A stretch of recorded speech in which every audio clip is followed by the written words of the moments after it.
बिस्मिल्लाहिर्रहमानिर्रहीम, अस्सलाम वालेकुम। लाइव डॉक्टर शाहिद मसूद के साथ मैं हूँ सुमेरा सलीम। नाज़रीन, सदर और वज़ीर आज़म की जानिब से जाफर एक्सप्रेस पर दहशतगर्दों के हमले की शदीद अल्फाज में मजम्मत की गई है, जबकि ज़राए के मुताबिक बड़ी तादाद में यरगमाल मुसाफरों बशमूल औरतों और बच्चों को बाजियाब करवा लिया गया है। मौके पर मौजूद तमाम दहशतगर्दों को हलाक कर दिया गया है। दूसरी जानब सलमान अकरम राजा साहब ने कहा है कि हमें सब सियासी इख्तलाफात भुलाकर इस मुल्क को इस मुश्किल से निकालना है कि आप देखेंगे इसमें PTI अपना मुस्बत किरदार अदा करेगी। इसके अलावा भी दीगर मौज़ूआत पर आज हम गुफ्तगू करेंगे। स्टूडियो में हमारे साथ मौजूद हैं डॉक्टर शाहिद मसूद। अस्सलाम वालेकुम डॉक्टर साहब। डॉक्टर साहब, पाकिस्तान की अभी जो मौजूदा सियासी सूरत हाल है, इसमें क्या ज़रूरत नहीं है कि सियासी इत्तेहाद किया जाए? सियासी इत्तेहाद तो मुझे नहीं पता। इस वक्त तो सबसे बड़ा मसला जो है वो ये है कि जो दहशतगर्दी का वाक़या सामने आया है, ये एक बहुत ज़्यादा अफसोसनाक, इसकी कुछ डिटेल्स आए हमारे सामने तो हमें पता चले कि क्या वहाँ पे हकीकत में क्या हुआ है, और ये लॉन्ग टर्म स्ट्रेटजी की ज़रूरत है। ये दहशतगर्दी जो है ये बहुत सालों के बाद एक हार्डकोर टेररिज्म की शक्ल इख्तियार कर चुकी है, मुनज़्ज़म शक्ल इसने इख्तियार कर ली है। और ये एक ऐसा ये बहुत पेचीदा है सूरत हाल, और ख़ास तौर पर मुख्तलिफ ग्रुप्स का आपस में इत्तेहाद और बाकी सारे देखें ये इस रीजन को कम कवर कर रहे हैं साल से। और नवाब अकबर बुगटी साहब से लेके और फिर खैरबख्श मरी साहब और फिर अताउल्ला मिंगल साहब, ये सारी जो शख्सियात, शेरबाज मज़ारी साहब, ज़फ़रुल्लाह जमाली साहब, हासिल बज़िंजो, बहुत से लोग, उनसे मुलाकातें, बहुत डिटेल डिस्कशन इनके साथ होते रहे, मुलाकातें भी हुई, समझा भी बलूचिस्तान को। लेकिन इसके ऊपर जो मैंने आपसे पहले बात की ना कि इसके ऊपर जो है वो एक मरबूत हिकमत अमली बनाने की ज़रूरत है। ये जो रोज़ वाक़यात होते हैं, फिर बयान आ जाता है, फिर वो वाक़या होता है, फिर ऐसे नहीं, एक लॉन्ग टर्म स्ट्रेटजी की इसको बनाने की ज़रूरत है। और मुख्तलिफ़ अवामिल हैं इसमें, उनको देख के, और ये जो देखें यहाँ जो लोग वहाँ पे मौजूद हैं ना ग्राउंड पे, उनका तकरीबन टोटल डिस्कनेक्ट है उन लोगों के साथ जो कि ईवानों में बैठे हैं। अच्छा, उसमें पुलिस फोर्सेस भी हैं, उसमें सिक्योरिटी फोर्सेस भी हैं, उसमें अवाम भी हैं, उसमें जो है वो वहाँ पर जो तिजारत कर रहे हैं आम शहरी वो भी हैं, मज़दूर वो हैं, पुलिस भी है, सिक्योरिटी फोर्सेस भी हैं, और वहाँ पर जो है वो ये जो मुख्तलिफ़ तंजीमें हैं जो इनसे लड़ रही हैं वो हैं, और जो नुमाइंदगान हैं वो टोटल डिस्कनेक्ट हैं। वो ना वहाँ पे जा रहे हैं, ना वहाँ पे बात कर रहे हैं, ना मुज़ाकरा। अच्छा, वो मतलब है कि वो है ही नहीं। मतलब है कि कराची आप जाएँ तो आपको वहाँ मिलेंगे, इस्लामाबाद में मिलेंगे, और या लाहौर में मिलेंगे। इनसे बाहर भी तो पाकिस्तान है ना, बड़े शहरों से बाहर भी तो एक पाकिस्तान एग्जिस्ट करता है, तो वहाँ तो वो नज़र नहीं आते। अब यह है कि वो ये ज़ाहिर है कि एक इंतहाई आप समझें कि तो ये एक प्रॉपर बलूचिस्तान के लोगों का जो मसला है, उनके इश्यूज़ हैं, वो उनमें बहुत सारे इश्यूज़ उसमें से गलत हो सकते हैं, तो बहुत सारे सही भी तो हो सकते हैं। असल मामला डिस्कनेक्ट का है। देखिए, जो सिक्योरिटी फोर्सेस के लोग जा रहे थे ये जो ट्रेन में, ये सिक्योरिटी फोर्सेस के लोग जो हैं ये रमज़ान शरीफ में फैमिलीज़ के साथ अपनी वहाँ पे जो है वो जो भी उनके फ़राइज़ हैं वो अंजाम देने, पुलिस वाले थानों में बैठे हैं। अब मुझे बताएं कि जब उनके मुकम्मल डिस्कनेक्ट होगा उनके साथ, तो यानी उन्होंने बात अपने ऊपर, ये पहले बहुत दफ़ा हो चुका है, यानी आप वहाँ पर जाएँ ना तो वहाँ पर आप जाके बात करें एक ग्राउंड पे, तो ग्राउंड पे वो बात ये कहते हैं कि जी सारा का सारा शायद इस्लामाबाद से रावलपिंडी से वो दरमियान में जो कनेक्शन है ना, वो कनेक्शन ख़त्म हुआ है। अब वो कनेक्शन उस वक्त तक कायम नहीं हो सकता, या तो कोई लोकल बॉडीज इलेक्शंस हो, या ये है कि सारे MPs को कहा जाए कि आप जाके अपने घरों में बैठ जाएं, इस्लामाबाद से उठे अपने घरों में बैठे जाके, हमें डर लग रहा है, हमें खतरा। ओ भाई यार, ये देखें ना, मतलब है कि फिर आप क्यों हैं? If you are not a part of the solution, you are part of the problem. अगर इस अरेंजमेंट के पास हल नहीं है उन इश्यूज़ का, मसला ये है कि जो नुमाइंदगान है उस इलाके के, जिनको फंड्स मिलते हैं, वो फंड्स कहाँ जाते हैं, और जो ये स्मगलिंग और चोर चकारी में मुलविस है वो कहाँ जाते हैं पैसे? तो जब वो इन इलाकों में नहीं लगते उनके, तो वहाँ पर लोग ही कहते हैं कि जी ये हमारे इलाके का तो MP, हमने शक्ल नहीं देखी इसकी। वो अच्छा उधर जाते हैं, वो फिर दो बातें होती हैं उनकी। इधर आते हैं कुछ और कहानी सुनाते हैं, उधर जाते हैं तो कहते हैं हमें तो पैसे ही नहीं मिलता, हमें तो पैसे ही नहीं मिलता। उधर उनको ये कहानी सुनाते हैं, ये इतने सालों से मैंने देखा है, हमें तो पैसे। अच्छा लोग कहते हैं स्कूल बना दो, ये कॉलेज बना दो, ये बना दो, वो हमें तो फंड ही नहीं मिल रहा हमें। और इतना फंड मिल रहा होता है इनको, एक फंड मिल रहा होता है, वो सुपरा फंड खा रहे होते हैं बैठ के। तो इतना डिस्कनेक्ट है। मैं तमाम सियासतदानों की बात नहीं कर रहा, मैं उनकी बात कर रहा हूँ जो मेजॉरिटी जो कि अपने लोगों से डिस्कनेक्ट हैं, जो अपने इलाकों में नहीं है। तो पहले तो ये है कि ये अपने इलाकों में जाके और जो भी इशू सिक्योरिटी का मामला है, आगे पीछे दाएं में, उसको ठीक करके जाएं और वहाँ जाके मसाइल हल करें। और ये जो कि आपस में सब जानते हैं एक दूसरे को, ये तमाम लोग अब ये कि ज़ाती दुश्मनियाँ भी हैं, वो यहाँ के कुछ और बताते हैं, वो उसके इस मसले को एक लॉन्ग टर्म स्ट्रेटजी में बहुत लंबी बात नहीं करना चाह रहा, इसके ऊपर ये सबको पता है, बलूचिस्तान के इशूज़ सबको पता है। एक इसमें दुख इस बात का होता है कि जब ये पुलिस के लोग या मज़दूर या ये कि ये जो सिक्योरिटी फोर्सेस के लोग जा रहे हैं या ये कि ये जो आम ज़ायरीन जा रहे हैं, ये जब जद में आ जाते हैं ये हंगर और पावर गेम के। और अब जाहिर है कि वो बढ़ इसीलिए गया है कि ये एक रीजनल और ग्लोबल अब एक क्योस है, तो उसमें कौन किधर है, क्या है, कैसे है। लेकिन आपका ये मसला ऐसा नहीं है जिसको हल ना किया जा सके। सिर्फ आपकी विल होनी चाहिए, विल होनी चाहिए और ईमानदारी होनी चाहिए कि भाई हम जो बात कर रहे हैं यार, अब कुछ मतलब पैसा काफ़ी बना लिया है, अब थोड़ी सी इज़्ज़त भी बना लें, जिसकी फ़िक्र नहीं होती बहुत से लोगों को। ये जो लोग सारे जा रहे थे, ये जो ट्रेन में मौजूद लोग थे, ये तो वो लोग थे जो अपनी ड्यूटीज़ पे जा रहे थे। अब देखें ना, ये जो मज़दूर जिन वो आप सब फुटेज देखें तो औरतें जो रो रही हैं अपने बच्चों के लिए, ये तो सर्व कर रही, ये तो बेचारे, ये तो यानी इनको यार कमाल बनाना या इनके ऊपर करना। अब वो कौन सी तंजीम है, अब वो कह रहे हैं कि जी हमने इनको छोड़ दिया, देखें इनको। ये सारा इशू जो है ना, इसको ये बिगाड़ है बहुत बड़ा। तो बात ये सारी कि ये जो है ना, ये मेरा ख्याल है कि एक पूरा बलूचिस्तान का मसला बहुत कॉम्प्लिकेटेड नहीं है। इशू ये है कि वो उसको कॉम्प्लिकेट कर दिया गया है, और इतना नहीं कर दिया कि वो तो हाथ से निकल गया है और ये हो गया वो। इसलिए वो मौलाना साहब ने भी जो उस दिन बात की, वो बड़े, मौलाना फजलुर रहमान साहब से वलीदगी में बात करें, वो सियासी बयान नहीं दे रहे, वो बड़ी तशवीश का इज़हार कर रहे हैं। आप अचकज़ई साहब के साथ बैठें, ये पिछले चंद सालों में ये जब मैं वहाँ पे मालिक बलोच साहब थे तो बड़ी पॉलिटिकल एक्टिविटी शुरू हो गई थी। पॉलिटिकल एक्टिविटी शुरू होती है ना, वहाँ पे 14 अगस्त के तकारीब हो रही हैं, वहाँ ग्राउंड्स में लोग जमा हैं, लाइट्स हैं। ये 2014-15 की बात है, मैं मियाँ साहब के दौर की बात ही है। तो वो उस वक्त जो है वो इतनी पॉलिटिकल एक्टिविटी थी वहाँ कोयटा में कि उसमें बच्चे लोग इन्वॉल्व हैं, सारे सब मौजूद हैं। और जनाब वो उस दिन नासिर जंजुआ साहब थे और मेरे ख्याल से मालिक बलोच साहब थे, सनाउल्लाह ज़हरी साहब थे, इनमें से कोई था। तो वो इतनी पॉलिटिकल एक्टिविटी जनरेट हो रही थी वहाँ, उसमें टीम्स आ रही हैं, वो क्रिकेट मैच हो रहे हैं, कोयटा ग्लैडिएटर आगे पीछे, इतना एक एक्टिविटी जनरेट हो रही थी वहाँ। अब चंद सालों से वहाँ पर जो है वो एक खामोशी तारी है, बिल्कुल खामोशी है। तो जो खामोशी है तो उसको दूसरी फोर्सेस फिर उसको आके करती हैं। अब यकीन करें, ये जो बुकटी ऑडिटोरियम वहाँ बनाया हुआ है कोयटा में, मैं उसका हैरान हो गया देख के। इतना खूबसूरत ऑडिटोरियम और इतनी दुनिया थी वहाँ। ये मैं आपको अभी की बात बता रहा हूँ, चंद साल पहले की। और वहाँ पे इतने बच्चे, इतने बलोच लोग, और 14 अगस्त मनाया जा रहा है जनाब। वहाँ पे झंडे और गाने और टेबल, और पूरे मुल्क से लोग गए हुए थे, जो हमारे यानी सारे मुल्क से शरीक हो रहे थे लोग। और उसमें वहाँ पे सिंगिंग भी और खेलों के मुकाबले भी हो रहे हैं वहाँ पे। इतना तो मैं हैरान हूँ, मैं कि इतनी अच्छी एक्टिविटी कुछ जनरेट नहीं हो रही, कुछ है ही नहीं वहाँ पे। वहाँ पे तो दूसरी फोर्सेस, ना वहाँ पे लोग हैं, ना कोई एक्टिविटी।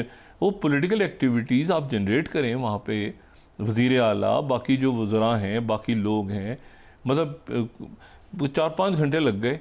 कल मैं किसी जगह कहीं हमारे सियासी अकाबरीन के साथ थोड़ी सी महफिल लगी, तो उनको बलूचिस्तान के गवर्नर का नाम नहीं याद आ रहा था, जो कि मुझे भी नहीं याद आ रहा था। तो मैंने कहा चले यहाँ से निकल जाते बात वो ख़त्म हो गई। सोचते उन्होंने कहा कौन है, ये सूरत हाल थी। सरफराज बुकटी साहब का नाम याद था सबको, तो इशू ये है कि थोड़ा सा ज़रा मेरा ख्याल है कि इसके ऊपर ज़रा ध्यान देके, और ये मैंने कहा कि ये मामला सिर्फ अपने अपनी जगहों पे लोग चले जाएं। अगर पुलिस ऑफिसर जा सकते हैं, अगर सिक्योरिटी फोर्स के लोग जाए, अगर मजदूर जा सकते हैं, ये भी तो जा रहे हैं ना, तो फिर हमारे अकाबरीन क्यों नहीं जा सकते वहाँ पे? जो हमारे ये जो असेंबली के लोग हैं, ये अपने अपने MPs क्यों नहीं जा सकते? अच्छा, उनको जाने को खतरा नहीं है मजदूरों को या पुलिस वालों को जो चौकियों पे बैठे हैं? वो भी तो बैठे हैं ना, ये सिक्योरिटी फोर्सेस वाले भी तो। अच्छा, इनको इनकी जाने नहीं, इनके बच्चे नहीं हैं, और बाकी लोग जो हैं वो जनाब वो जी ये है वो अब जाए डिफेंस में, क्लिफ्टन में, कराची में या इस्लामाबाद में देखेंगे।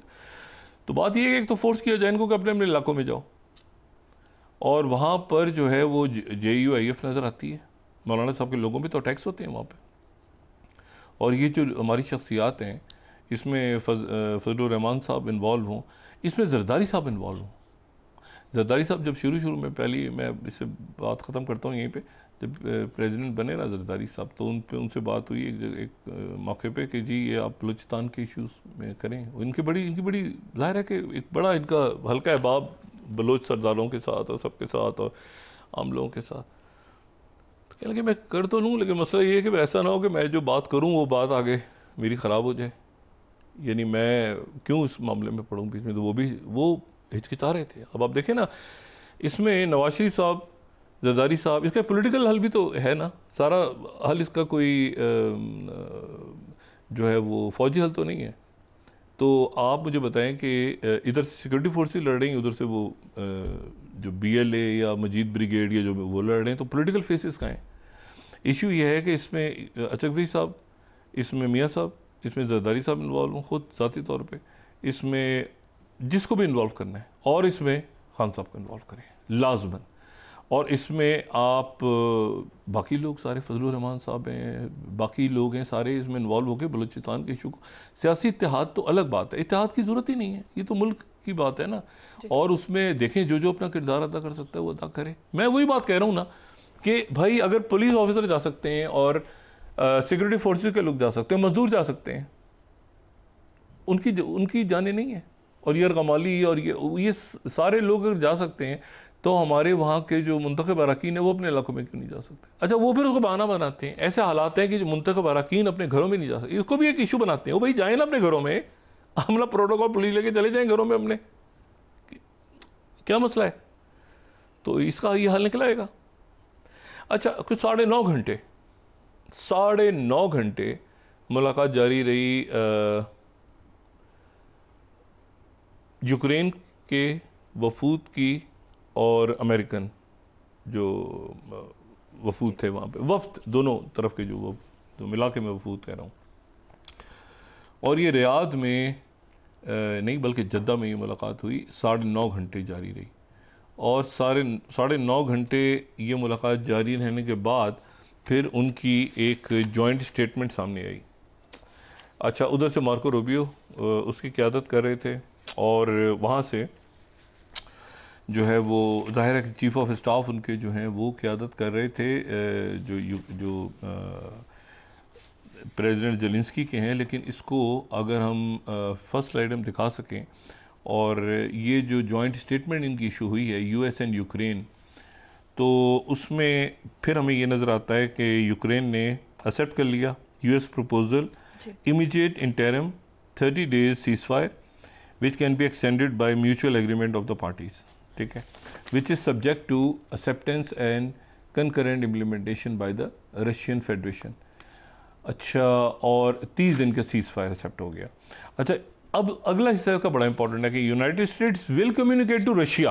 अब US इसको रशिया पहुंचाएगा। पहले अगर पैराग्राफ पे जाए ना, अब दोबारा हम इसको रिवर्स करें, पहले पैराग्राफ में यह है कि 30 दिन का एक इंटरिम सीज़ फायर हो गया, किसके दरमियान? अमेरिका के कहने पे रूस और यूक्रेन के दरमियान, और उसको म्यूचुअल एग्रीमेंट अगर होगा तो एक्सटेंड कर दिया जाएगा, ठीक है, और सब्जेक्ट के वो उसको एक्सेप्ट करें।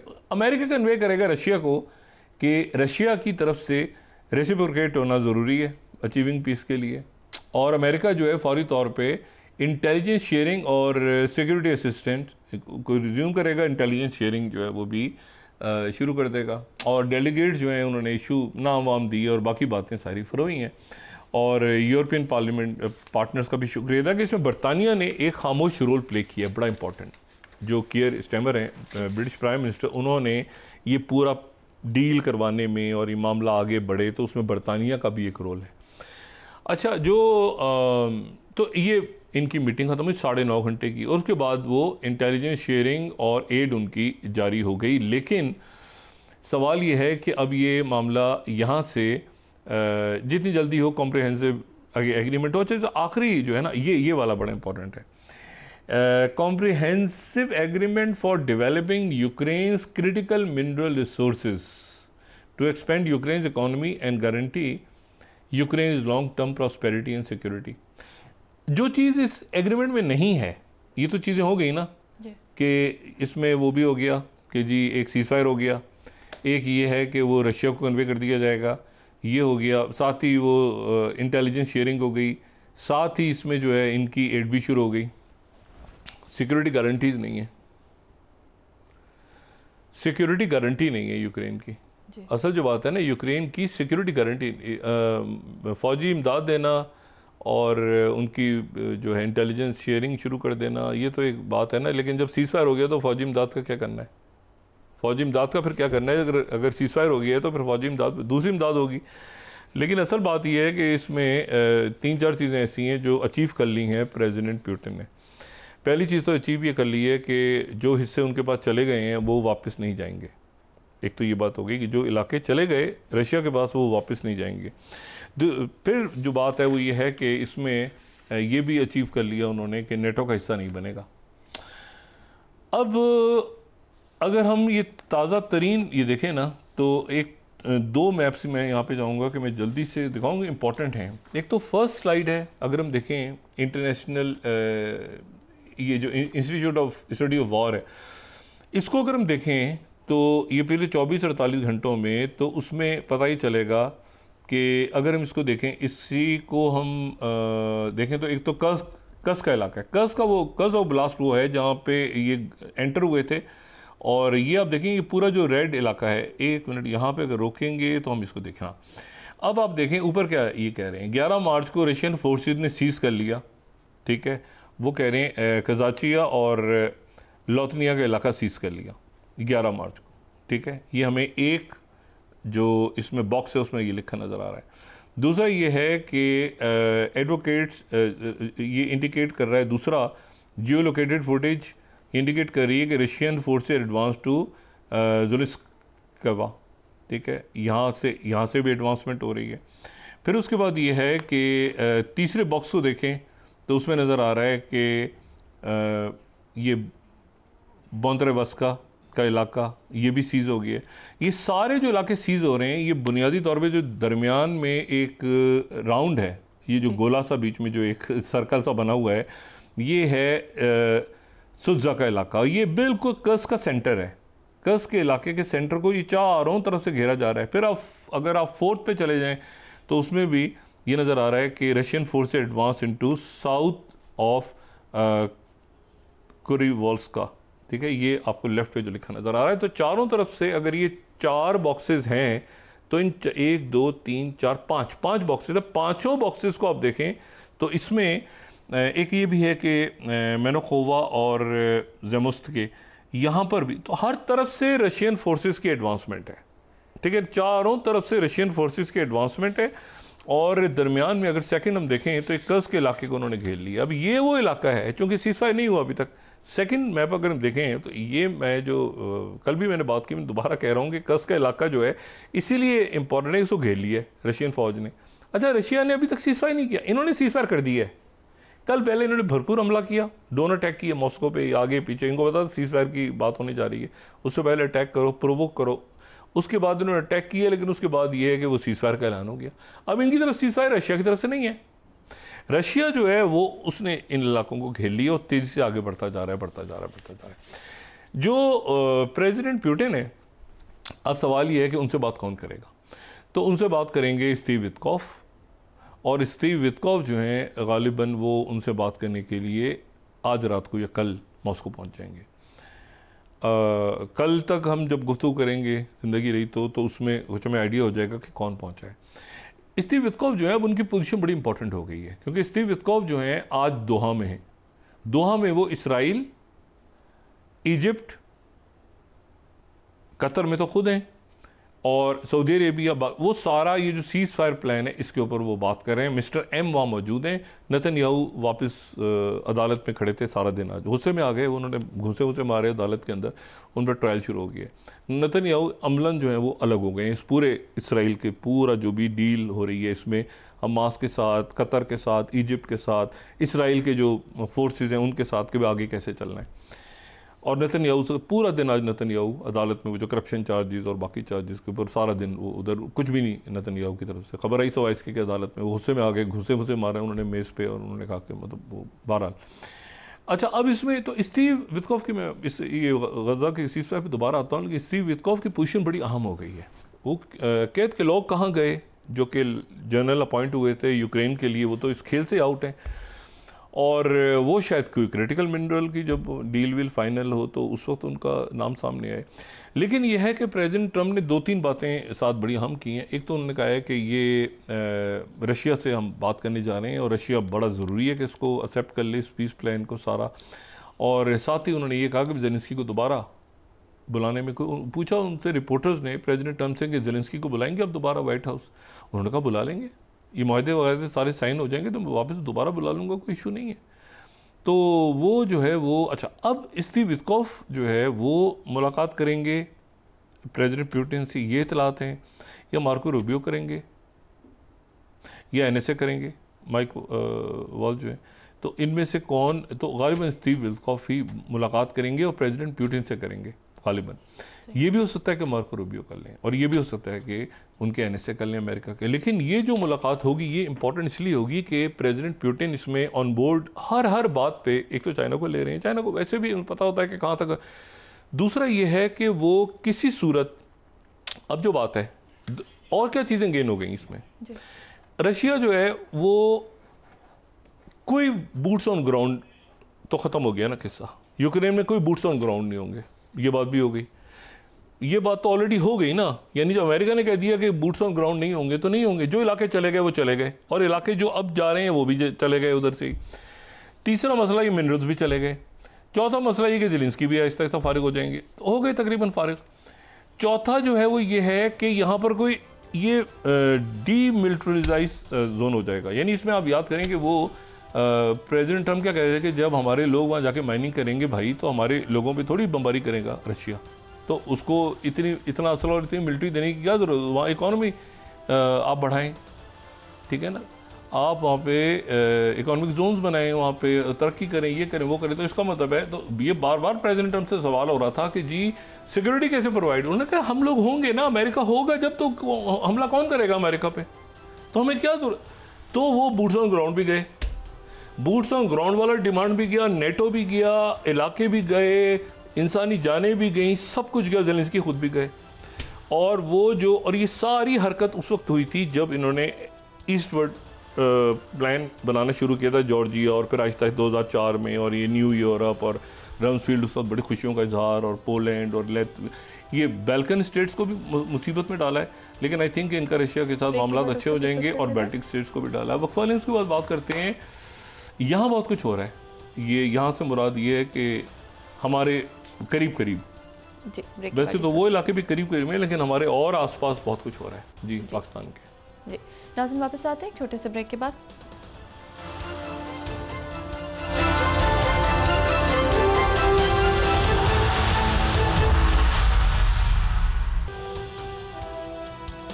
वेलकम बैक नाज़रीन। डॉक्टर साहब, IMF की जानिब से बैनुल अक़वामी सरमायाकारी मनसूबों पर जो टैक्स इस्तिस्ना का मुतालबा था उसको मुस्तरद कर दिया गया है। ये चलेंगे अभी मामला IMF के साथ, उनके इजिप्ट के साथ भी मामला चल रहे हैं। इजिप्ट के लिए पॉजिटिव न्यूज़ है आज, इजिप्ट के जो IMF के साथ मामला चल रहे हैं उनके लिए उनको बड़ा रिलीफ मिला है।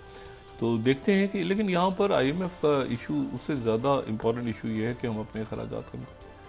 कि इतनी बड़ी गवर्नमेंट और गवर्नेंस और ख़र्चे, और मतलब है कि वो उसके कोई नीचे भी तो आवाम तक जाने चाहिए ना, बरस से। और मैं आपसे पहले भी कह रहा हूँ कि माशी दहशत गर्दी जब तक ख़त्म नहीं होगी तो ये हार्डकोर टेररिज्म ख़त्म नहीं हो सकता। ये आपस में इंटरलिंक्ड है, मफादात इंटरलिंक्ड होते हैं आपस में। और ये ज़ाहिर है कि इससे निकलेंगे और निकल जाएंगे इंशाल्लाह, होपफुली नहीं निकलेंगे इंशाल्लाह ताला ज़रूर। अच्छा, एक और बड़ा अहम इसमें वाक़या हुआ है, और वो वाक़या ही हुआ है कि एक साहब हैं जिनका नाम है सरजाई नेरियशकिन। अच्छा, ये जो सरजाई नेरियशकिन है, ये रशिया के फ़ॉरेन इंटेलिजेंस है रशिया की, उसके ये चीफ़ हैं, और ये 2016 से इस पोस्ट पे हैं। ये पॉलिटिशियन है, क्योंकि इससे पहले उनके जो रशिया की जो पार्लियामेंट है दूमा, उसके स्पीकर भी रहे हैं, और बड़े पुराने प्रेसिडेंट पुतिन के ये दोस्त भी हैं और बातमाद साथी भी हैं, और इंटेलिजेंस के हवाले से ये थे जो लास्ट ईयर जिन्होंने नॉर्थ कोरिया का भी दौरा किया था, चाइना भी, और ज़ाहिर रशिया की फॉरेन सर्विसेज जो है वो उनकी SVR जो है वो KGB को रिप्लेस किया इसने। इनकी बात हुई है CIA सरबराह से, नई CIA सरबराह से, और वो जो गुफ्तगू है वो इसलिए इम्पॉर्टेंट है कि अब इन दोनों के दरमियान जो है वो एक मुस्तकिल राब्ता CIA चीफ और जो रशिया के इंटेलिजेंस चीफ हैं, दोनों स्पाई मास्टर्स के दरमियान बराह रास्त गुफ्तगू का चैनल खुल गया है कि उससे हट के सारे मामले हसरत के इंटेलिजेंस जो है वो रशिया और अमेरिका के दरमियान ये तय हुआ है कि हाईएस्ट लेवल पे दोनों के दरमियान रब्ता होगा। अच्छा, स्टीव विटकॉफ जो है वो मौजूद हैं, मैंने कहा ना आसपास बहुत कुछ हो रहा है, तो स्टीव विटकॉफ जो है वो मौजूद हैं दोहा में, और दोहा में आज गालिबन उनकी बात ही होने जा रही है, गालिबन जो अभी तक बात ही आ रही है कि इसको 60 दिन और एक्सटेंड कर दिया जाए। इसको जो सीज़ फायर जो इसराइल का भी मुतालबा था कि पहले इसी मरहले को एक्सटेंड कर दिया जाए, उसमें बहुत कुछ आगे तय हो जाएगा। और उन्होंने बिजली काटी, फिर इमदाद बंद कर दी, वो प्रेशर आगे पीछे, लेकिन ये है कि ये मामला जो है ये पीस प्लान की तरफ ही जाएगा। और उसमें यह है कि गैर मुसल्लह, वहाँ पर गैर मुसल्लह या कोई दूसरी फोर्सेज जो सबको एक्सेप्टेबल हों वो वहाँ पे कंट्रोल संभालेंगी सिक्योरिटी का। ऐसी फोर्सेज जो सबको एक्सेप्टेबल हों, सबके लिए एक्सेप्टेबल हो ना, जो मतलब एक सुकून आए गज़ा के लोगों को, क्योंकि इसी दौरान रिकन्स्ट्रक्शन शुरू करनी है, अगर बाकी मामला शुरू करने हैं, तो ये सारे मामला। तो हमास की तरफ से जो है वो इसराइल का प्लान तो रिजेक्ट हो गया, लेकिन जो अलग मुलाकातें उनकी हुई हैं एडम बॉयलर के साथ, स्टीव विटकॉफ के साथ, उसमें जो बात है गालिबन वो ये है कि वो अरब प्लान तो अपनी जगह चलेगा, वो तो उसको वो अरब प्लान नहीं है, उसको चाइना ने भी इंडोर्स किया है, उसको रशिया ने भी इंडोर्स किया है, उसको बरतानिया, जर्मनी, उसको पूरी दुनिया, ग्लोबल साउथ, पूरी दुनिया उसको, अफ्रीका जो है हर मुल्क ने उसको इंडोर्स कर दिया है। अब उसमें यह है कि उनकी तरफ से गालिबन हमास की तरफ से ये बात हो रही है कि ठीक है हम इसको एक्सेप्ट करते हैं और आगे चलते हैं, सीज़फायर प्लान को आगे लेके हम, ठीक है, पास ओवर तक यानी 19 अप्रैल तक इसको बढ़ा देते हैं, और इसी दौरान जो है वो 2 मरहलों में मज़ीद यरमालियों को रिहा किया जाएगा। लेकिन वहाँ से जो कैदी रिहा होंगे वो अब हाई प्रोफाइल होंगे, यानी जो हमारे वो लोग जो कि जिनमें मरवान बरगूती का नाम है, उन्होंने कहा ठीक है हम इसको एक्सटेंड करते हैं, लेकिन मरवान बरगूती को रिहा किया जाए इसमें से। अच्छा, मरवान बरगूती जो है वो गालिबन जो नया पॉलिटिकल सेटअप बनने जा रहा है उसका वो हिस्सा नहीं होंगे, ये भी तय हो गया कि नया जो सेटअप है उसमें वो लोग हैं जो टेक्नोक्रेट्स होंगे या जो एक्सपर्ट्स होंगे। अच्छा, नामों पे भी इत्तेफाक हो गया है कि भाई इसमें हमास नहीं होगी, अगर फ़लस्तीनी अथॉरिटी होगी वो भी नई शक्ल में होगी, मतलब ऐसे जो सबको एक्सेप्टेबल हो। और उसमें चूँकि UAE, क्योंकि कतर, क्योंकि सऊदी अरेबिया, क्योंकि जॉर्डन, क्योंकि इजिप्ट, ये सारे ममालिक अरब से, ये अरब प्लान था या इजिप्ट का प्लान था, फिर ये OIC का प्लान बना, फिर इसको दुनिया ने एक्सेप्ट कर लिया सारे, और इसको ट्रम्प भी कह रहे थे मुतबादिल प्लान लेकर आओ, तो वो मुतबादिल प्लान आ गया, उसी के ऊपर आगे चलना है। लेकिन उसमें जो हिकअप्स हैं वो आती रहेंगी। असल बात ये है कि ये नेतन्याहू तो जब ये इलेक्ट हुआ था ना, तो उस वक्त UAE और बाकी सारे मुल्क जो कि इसराइल के साथ जिनके ताल्लुक, उन्होंने भी कहा था कि ये एक्सट्रीमिस्ट आदमी है, ये मामला ख़राब करेगा और ये राइट विंग ज़ायनिस्ट है, इसको हटाया जाए ताकि मामला आगे बढ़ें, ताकि टॉक्स आगे बढ़े। और फिर बाइडन खींचते रहे, तो ट्रंप इसको तेज़ी के साथ इसको मामला को वो हल कर रहे हैं। तो अब इसमें देखना ये है कि स्टीव विटकॉफ, यानी स्टीव विटकॉफ जो है वो ज़ाहिर है कि यहाँ पर भी रोल प्ले करेंगे। बहुत इसमें इंपॉर्टेंट इस बात, सीज़ फायर चलता रहे आगे और वो उसको खींच के ले जाएँ, और कैदियों की जो फहरिस्त है वो कैदी अगर रिहा हो आगे, और फिर उसके इस दौरान जाहिर है कि अगर वहाँ पे वो अचीव कर लेते हैं, वो सीज़ फायर वहाँ पे एग्रीमेंट हो जाता है प्रेसिडेंट पुतिन के साथ, क्योंकि ये बहुत इंपॉर्टेंट है कि बूट्स ऑन ग्राउंड नहीं होंगी वहाँ पे यूक्रेन के अंदर। अच्छा, इसी दौरान जो है वो प्रेसिडेंट पुतिन और प्रेसिडेंट ट्रंप के दरमियान टेलीफोन पे शायद जुमे को बात हो जाए, जुमे को इन दोनों की बात हो, और चूंकि ये बुध जुमेरात के दिन निकाल दें, इस दौरान ये फाइनल हो जाएगा कि प्रेसिडेंट पुतिन ऐसे तो नहीं मानेंगे, सीज़फायर ट्रैप में वो नहीं आएंगे। सीज़फायर ट्रैप के साथ वो उसकी मुस्तकिल लॉन्ग टर्म गारंटी चाह रहे हैं कि यहाँ पर बूट्स ऑन ग्राउंड नहीं होंगे। तो इस एग्रीमेंट में बूट्स ऑन ग्राउंड तो नहीं है कि वहाँ कोई पीस कीपर होंगे, वहाँ फलाना होगा, ढिमाकना होगा, ऐसा तो नहीं है। साथ ही यह है कि वो उसमें ये गारंटीज मांगेंगे कि बिल्कुल ये नेटो आगे नहीं, वो प्रेसिडेंट हम तो पहले कह चुके हैं कि भाई नेटो आगे नहीं होगी, और वो असला वगैरह क्या देना है, जब जंगी ख़त्म हो रही है तो इंटेलिजेंस कवर कौन सा क्या कौन सा, तो वो तो एग्रीमेंट फ़ौरन साइन हो जाएगा। तो ये जो क्रिटिकल मिनरल्स का, ये ध्यान में रखें, क्रिटिकल मिनरल्स के इन सारे एग्रीमेंट के साइन होने के बाद चाइना बहुत आगे है, इवन देन चाइना बहुत आगे रहेगा क्रिटिकल मिनरल्स में। क्रिटिकल मिनरल्स और रेयर अर्थ मिनरल्स का फ़र्क हम डिस्कस कर चुके हैं, वैसे तो एक साथ साथ ही इस्तेमाल होता है, लेकिन फ़र्क इनका डिस्कस कर चुके हैं। अच्छा, तो अब यह है कि वो वहाँ से एक और साथ बड़ी इंपॉर्टेंट डेवलपमेंट हुई, और वो ये हुई है कि वो ख़त प्रेसिडेंट ट्रंप का, वो ख़त किधर गया जो ईरान को लिखा था। ईरान ने कहा था मैं मिला नहीं, प्रेसिडेंट ट्रंप ने कहा था मैंने लिख दिया है। अब वो ख़त जो है वो जनाब पहुँचा है यूएई, और एक बड़े वहाँ पे ज़बरदस्त हैं अनवर गर्देश साहब से मुलाकातें भी रही हैं मेरी, वो बड़े ये जो प्रेसिडेंट हैं यूएई के उनके बड़े करीब हैं, और ये इनके थिंक टैंक्स भी हैं, अपना थिंक टैंक भी चला रहे हैं गालिबन, और बहुत ये दुबई बड़े ज़बरदस्त इनकी पर्सनैलिटी है। तो ये जो है ये अनवर गर्देश जो है ये ख़त लेके तेहरान आ रहे हैं। ये प्रेसिडेंट यूएई के जो एडवाइज़र हैं फॉरेन, बड़े मतलब एडवाइज़र टू द प्रेसिडेंट भी हैं, लेकिन फॉरेन अफेयर्स को बहुत देखते हैं, बड़े बड़े वेल रेप्यूटेड आदमी है, पढ़े लिखे आदमी है बहुत ज़्यादा। तो ये जो है ये तेहरान आ रहे हैं, और ये जो है ये वहाँ पे मरासला जो है, अब देखें मुल्क कैसे आपस में करीब आ रहे हैं। यूएई प्रेसिडेंट यानी कतर एक रोल प्ले कर रहा है, सऊदी अरेबिया एक रोल प्ले कर रहा है, यूएई जो है वो प्रेसिडेंट ट्रंप का मरासला लेके आ रहा है ईरान, और ईरान में वो जो मरासला है वो ये गालिबन मिलेंगे उनके वज़ीर ख़ारजा से ईरान में। लेकिन यह है कि ये जो है ये मरासला जो है ये तो लिखा हुआ है उनके नाम, रहबर के नाम, लेकिन रहबर से मुलाकात होती है या इनकी फॉरेन मिनिस्टर से मुलाकात होती है, आप बहरहाल ये रहे हैं। और ये जो है ये बड़ी इम्पोर्टेंट, ये बहुत इम्पोर्टेंट न्यूज़ है मेरे नज़र में, क्योंकि यूएई भी इन्वॉल्व है ईरान के साथ, और जाहिर है कि एक बात होगी फिर उसके बाद वो चलेंगे। अब देखें ना, अमीर कतर कुछ दिन पहले ईरान से होके गए थे। अच्छा, एक और बड़ी इंपॉर्टेंट कॉन्फ्रेंस हो रही है। एक तो ये है कि ये आज मशक़ियाँ ख़त्म हो गई, ईरान, रशिया और चाइना की। ईरान, रशिया और चाइना की जो फ़ौजी मशक़ें थीं वो ख़त्म हो गई ये गल्फ़ ऑफ ओमान में, लेकिन उसके बाद एक इंतहाई अहम इजलास हो रहा है बीजिंग में, इंतहाई अहम, क्योंकि मैं बार बार इसको हर लफ्ज़ पे इंडोर्स इसलिए कर रहा हूँ कि ये हिस्टोरिकल मुलाकातें हैं, इवेंट्स हैं, और ये हिस्टोरिकल दिन हैं। जितनी जल्दी हम ये 7 से 8 बजे वाली ख़बरों में और फ़रोई इख्तलाफात से निकल जाएंगे हमारे लिए बेहतर होगा, नहीं निकलेंगे दुनिया आगे जा रही है। ये जनाब बहुत इंपॉर्टेंट मीटिंग है जो फ्राइडे को होने जा रही है, और ये जो मीटिंग है ये मैं अगर उनकी ऑफिशियल न्यूज़ एजेंसी जो है शिंजुआ न्यूज़ 19 ये चाइना में होने जा रही है, बीजिंग में। इसमें चाइना और ईरान और रशिया के वफूद शरीक हो रहे हैं ईरान के न्यूक्लियर प्रोग्राम के ऊपर। ईरान के न्यूक्लियर प्रोग्राम को रशिया और चाइना जो है वो अपने था ना कि हमला करेंगे, ये करेंगे, रशिया और चाइना, और इसी को मैं जो है ग्लोबल टाइम्स में कोट करूँ, China to hold Beijing meeting between China, Russia and Iran और ईरान न्यूक्लियर इशू।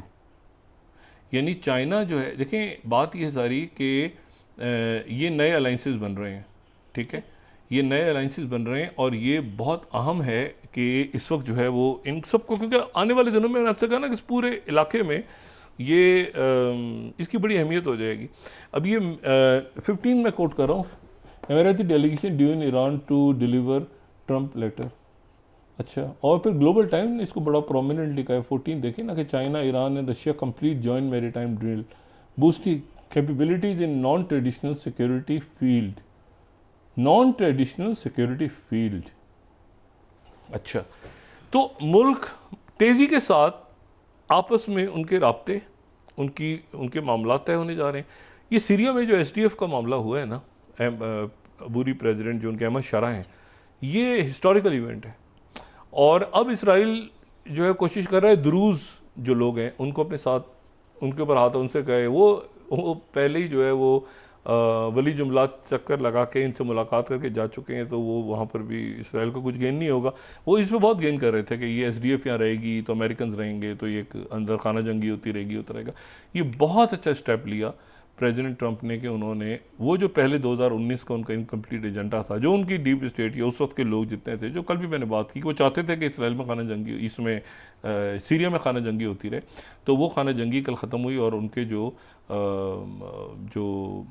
मजलूम आबदी जो मैंने कहा था, वो उनकी मुलाकात हुई अहमद शरा से। वो अब जो है वो तो ये बहुत बड़ा इवेंट है। अब ये है कि इसराइल और लेबनान के दरमियान सीज़ फायर मौजूद है, इसराइल और लेबनान के दरमियान वो मौजूद है, इसराइल और गज़ा के दरमियान भी मौजूद है, लेकिन इसराइल दरमियान में कभी उनको पानी बंद करता है, कभी यहाँ से उनके लोग शहीद कर देता है, लेकिन वो बिल्कुल स्ट्रेन है क्योंकि दरमियान में अब आप देखें ये वो मामला है जो पूरे बाइडेन दौर में नहीं हो सका।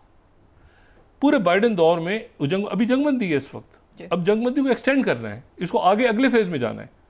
यानी लोग कम से कम रोज़ा रख रहे हैं, लोग नमाज पढ़ रहे हैं, उनके सरों पे वो बॉम्ब्स नहीं गिर रहे, ड्रोन नहीं गिर रहे, ये नहीं गिर। और इधर जो है जाहिर सी बात है कि इधर अगर यूक्रेन ने जंग रोक दी है तो रशिया भी रोक देगा, वो उससे पहले सारे जगह अचीव करके हो सकता है वो उन लोगों को कहे कि हथियार डालो और उनमें दिखाया कि भाई बाकी मुल्क यहाँ मौजूद थे और एम्बेरसमेंट क्रिएट हो। लेकिन जो भी कुछ है तो ये जंगें तो ख़त्म होने जा रही हैं ना। और साथ ही आप देखेंगे चाइना और रशिया ने दरमियान में आके एक तो मशक़ें की, यहाँ पे हूतीज़ ने दरमियान में वो मुस्तकिल एक धमकी लगाई हुई है कि हम अगर ये नहीं हुआ, सीज़ फायर माहिदा नहीं हुआ और इसको एक्सटेंड ना हुआ और इसराइल नहीं हुआ तो हम यहाँ से मिसाइल दागेंगे दोबारा। लेकिन मेरे ख्याल से हूतीज़ भी नहीं करेंगे। उसकी वजह ये कि एक मामला जब अमन की तरफ जा रहा है और उसमें अरब ममालिक भी हैं और उसमें ईरान को भी कोई इतराज़ नहीं है और उसमें सीरिया को भी इतराज़ नहीं है। छोटा सा एक तनाज़ा पैदा हुआ इराक़ और ईरान में, अभी इराक़ और शाम में। अब ये इराक़ और शाम के बॉर्डर चूँकि साथ लगते हैं, ये बड़ा इंपॉर्टेंट है कि इनके दरमियान ताल्लुकात अच्छे रहें, क्योंकि दो मुख्तलिफ सोच के लोग वहाँ मौजूद हैं। एक नुसरा फ्रंट है और एक ज़ाहिर है कि वहाँ पे अहले तशी की इराक़ में, तो ये आपस में इनके ताल्लुकात, अब ये ताल्लुकात बड़े ज़रूरी हैं। और ये देखेंगे ये भी कोशिश हुई कि ताल्लुकात ख़राब हो जाए, इनके ताल्लुकात अच्छे हैं। यानी इराक़ और शाम के, सीरिया और इराक़ के ताल्लुकात आपस में बहुत अच्छे हैं। तो ये जो है ये हारमनी आपको रीजन में भी नज़र आएगी, आनी चाहिए। और ये दहशतगर्दी का जो वाक़या पाकिस्तान में हुआ है ये दोबारा नहीं होना चाहिए। ये मेरा ख्याल है कि आज के बाद अगर हो, मतलब दहशतगर्दी तो कांस्टेंट है ना, हो भी सकती है नहीं, लेकिन उसमें हर शख्स को अपना रोल प्ले करना है, हर शख्स को रोल प्ले करना। एक मजदूर अगर प्ले कर रहा है रोल तो उसमें एक पुलिस वाला कर रहा है, एक वहाँ पे चौकी पे बैठा हुआ बंदा कर रहा है, एक वहाँ पे ग्राउंड के ऊपर लोग कर रहे हैं, वो भी तो कर रहे हैं ना, उनकी जाने हैं ना। तो बाकी सारे हमारे अकाबरीन भी रोल प्ले करें, हम भी करें। बलूचिस्तान जाएं, मिलें लोगों से, वहाँ जाके देखें क्या इश्यूज़ हैं, प्रॉपर उनके इश्यूज़ को देखा जाए सारा। तो मेरा ये ख्याल है कि ये इसका एक पॉलिटिकल हल भी है, इसका एक पॉलिटिकल क्या गवर्नेंस का हल है। असल इशू गवर्नेंस। अब अच्छी गवर्नेंस है, लोगों को लोग जो है खुश होते हैं। जब लोग देखें मेरे सामने यार ये जा रहे हैं लोग यहाँ से लूट मार करके, इनको मैंने वोट दिया था, तो एक वो तो मेरा ख्याल है कि ये सारे मामलात वहाँ पे ठीक हो जाएंगे इंशाअल्लाह ताला। और दहशतगर्दी को तो बिल्कुल अलग रखा जाए। ये कोई आज़ादी की तहरीक वहरीक नहीं होती इस तरह से, ये तो प्रॉपर एक अजीब सा एक वाक़या है। उनके कंसर्न्स को भी दूर करना ज़रूरी है, उनकी बात सुनना भी ज़रूरी है। और साथ ये भी कि जो उनके साथ लोगों के साथ ना ग्राउंड पे जो लोग हैं उनके साथ रब्ता, इतना खुश होते हैं जी। उनको मतलब उनके इतने प्यारे खूबसूरत लोग हैं बलूचिस्तान के, बड़े खूबसूरत लोग हैं। तो ये है कि उनसे और बड़े ज़हीन लोग हैं, बड़े टैलेंटेड हैं। तो ये कि बस उनके साथ एक डिस्कनेक्ट इस वक्त हुआ है, वो डिस्कनेक्ट इंशाल्लाह बहाल होगा तो फिर सब ठीक हो जाएगा इंशाल्लाह। जी बहुत शुक्रिया डॉक्टर साहब। नाज़रीन के साथ ही आज का प्रोग्राम अपने इख्तिताम को पहुंचा। मुझे सुमैरा सलीम को इजाज़त दीजिए। अल्लाह ने के बाद जी डॉक्टर साहब अपने दोस्तों रिश्तेदारों को नवाह के लोगों का सब ख्याल रखिएगा। अल्लाह हाफ़िज़।